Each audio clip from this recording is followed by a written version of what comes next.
En lançant le logiciel Octave ou MATLAB, la fenêtre d'interface graphique, le GUI, va s'ouvrir. Nous allons la découvrir ensemble. Il existe aussi la possibilité de les lancer dans un terminal, mais cela n'est pas intuitif quand on est débutant. On va passer en mode interactif. Voici l'interface graphique comme elle apparaît sous macOS X. Sous Linux ou Windows, c'est très similaire. Et aussi, ici, j'ai Octave, mais MATLAB a le même principe. Alors, il y a la fenêtre de commande avec le prompt.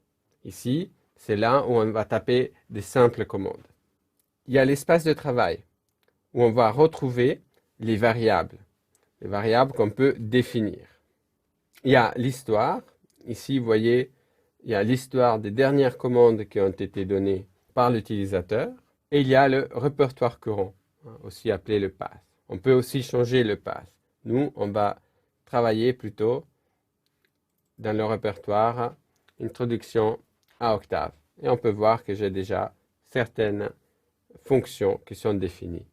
Il y a déjà des fichiers qu'on va voir utiliser pendant le cours. Donc, quand j'ai cliqué 2 fois sur le répertoire Introduction à Octave, il y a aussi le Current Directory, le répertoire courant, qui a changé.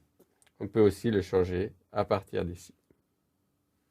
Si vous avez besoin d'aide, votre meilleur ami, c'est le Help.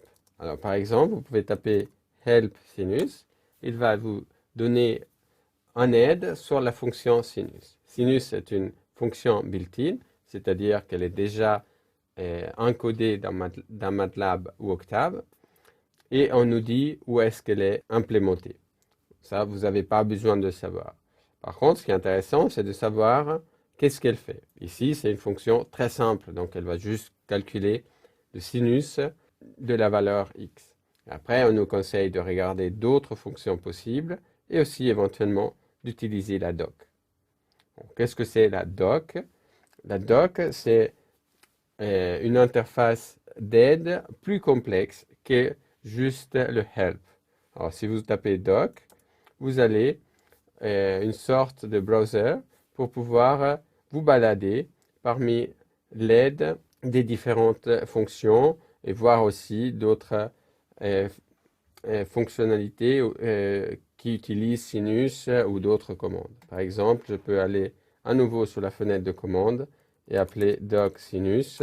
Et là, j'ai plusieurs aides possibles où il y a le mot-clé Sinus qui apparaît. On peut aussi regarder la documentation pour plot. Et ici, il y a l'aide de la fonction plot qui apparaît avec d'autres fonctions aussi. Ce qui est essentiel maintenant, c'est d'avoir vu qu'il y a une fenêtre de commande où on peut taper les commandes qu'on veut exécuter. Il y a un espace de travail. Il y a l'histoire des commandes si on veut récupérer certaines commandes qu'on a déjà exécutées. On peut changer de répertoire si l'on veut. Et on peut aussi rechercher de la documentation ou de l'aide directement dans le logiciel. Bien sûr, vous pouvez aussi regarder sur Internet. Il y a souvent de l'aide plus détaillée ou différenciée par rapport à ce qui est déjà écrit dans le logiciel même.